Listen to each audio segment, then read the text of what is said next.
Disclaimer: I do not own the haiku characters that are to be used in this story. Photos or covers were picked from Google. Credits to the owner.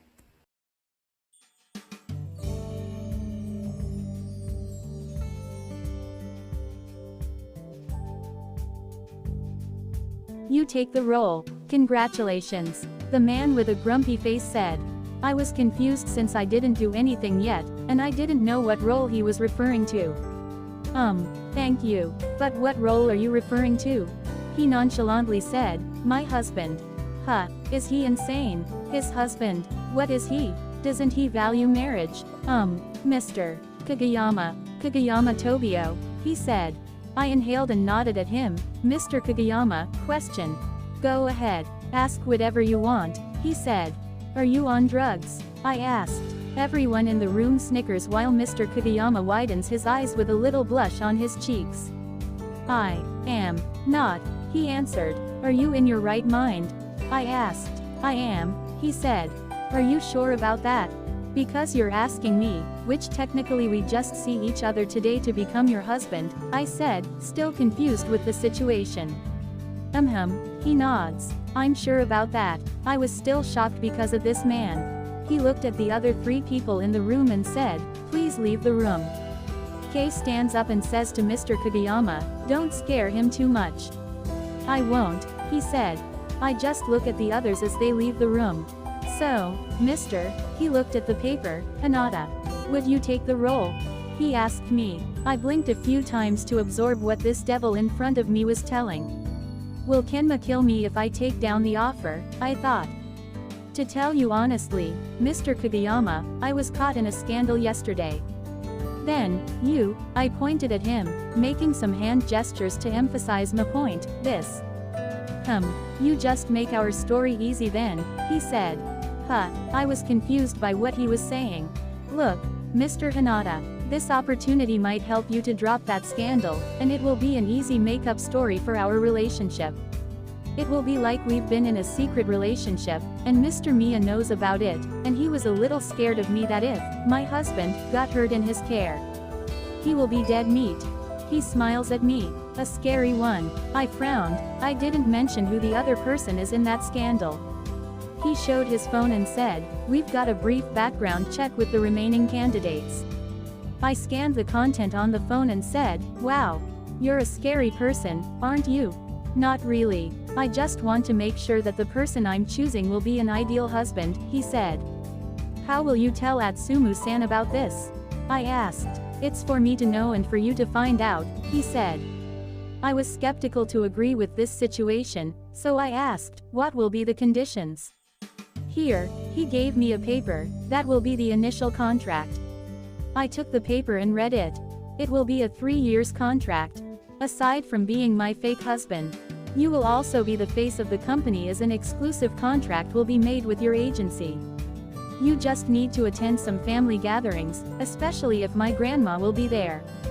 You just need to act like a nice husband to me, and if possible, you start to minimize scandals, he started. 3 years. I thought it was only for a year. I said. The exclusive contract with your agency will be for a year.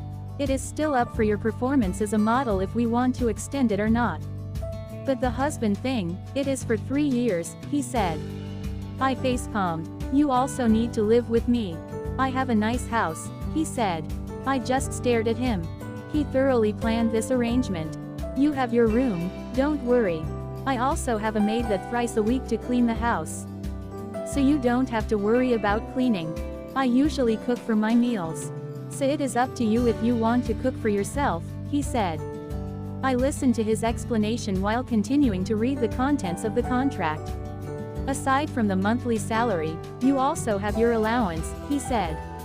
I look at the contract again as I look for the salary he's talking to. 700,000 yen a month. Aside from the allowance, I exclaimed. Yeah, I don't want your friends to think that you have a stingy husband. So, what do you think? He said. I looked at him, still trying to process all of the information at once, before I give you the answer. If ever, I or you would end the contract early, what would be the consequences? There will be a 5 million yen penalty aside from the alimony. I cut him out as I asked, alimony. Why would there be an alimony if this was only a fake marriage? We have to register our marriage so my grandma will believe it. She will check it, he said. I guess Kenma will gonna kill me whatever I choose, I thought to myself as I exhaled, can I add something to the contract? Go ahead, I write the additional clauses for my part. There, I hand over the contract. He reads the additional clause that I wrote. You just need to allow me to continue my acting career. We don't bother each other unless it is necessary. And you must not fall in love with me, I said. So is this a yes?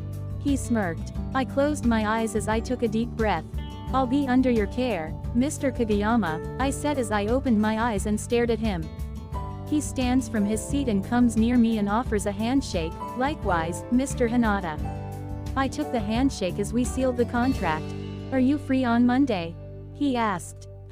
I think so. Let's meet here at exactly 7 a.m. We will get our marriage license on Monday, he said. Okay, see you then, I agreed as I waved and left the room. That was smooth. I thought he would reject the offer. As I was fixing the remaining papers on the table, the door of the conference room opened. So, starting on Monday, I'll be a married man, I said. Good, Kay said. I looked at him and asked, that's all that you will say? What do you want me to say? You are the one who's getting married here. And I don't have any experience with it, he said. I exhaled, whatever. Where are Daichi-san and Shuga-san? Someone called them, and they needed to leave, he said. Do you want to eat? I asked as I looked at my watch, it's almost dinner. Sure, your treat, he said. I rolled my eyes and said, obviously. Let's go. Don't forget to send the contract to Kenma-san. Immediately, he said. I looked again at my cousin, a little confused, his manager is Kenma-san. Yes, so you better send an email to Kenma-san before Shoyo makes a call, he explained. You're on a first-name basis, huh? I said as I fished my phone and composed an email attaching the contract we'd made. He was my partner yesterday at the photo shoot. He allows me to call him Shoyo, Kay said. Sent, I said. Are you jealous? He asked. I glared at him and said, why would I be jealous? Don't know. Because he is your husband. He smirked. Let's go, I'm starving, I said. I reached my apartment. What a tiring day. I looked for my phone and dialed Kenma's number. Moshi Moshi, he answered. Kenma, don't get mad at me. I whined. Get mad at you? Why? He asked. I may or may not commit something, I said. Like agreeing with a marriage? He asked. Yay. Wait, what? I was surprised. How come he already knew about the agreement? Mr. Kageyama sent me an email about the contract you agreed on, he said. He sent it. I thought to myself. First of all, why didn't you consult me before signing an agreement, Shoyo? Kenma asked. Well, you see, be thankful that you don't have a contract that wants you to stay single or else it will be a breach of contract, he continues. Don't be mad, Kenken, I said. And be thankful enough since I want to get an exclusive contract from KT Company, he added. So it means it is okay that I agree? I asked. No, it's not, but since it was already done. You just have to fulfill the conditions, okay? He said. Hi, okay, take your rest. Good night, show. I ended the call and started to do my night routine. As I head to bed, my phone pings. I looked at my phone and found an unknown number. Save my number. Kageyama Tobio. I replied with a like. I save his number under the name, Tobio. To be continued. If you like this video, consider subscribing by clicking the subscribe button. Bye!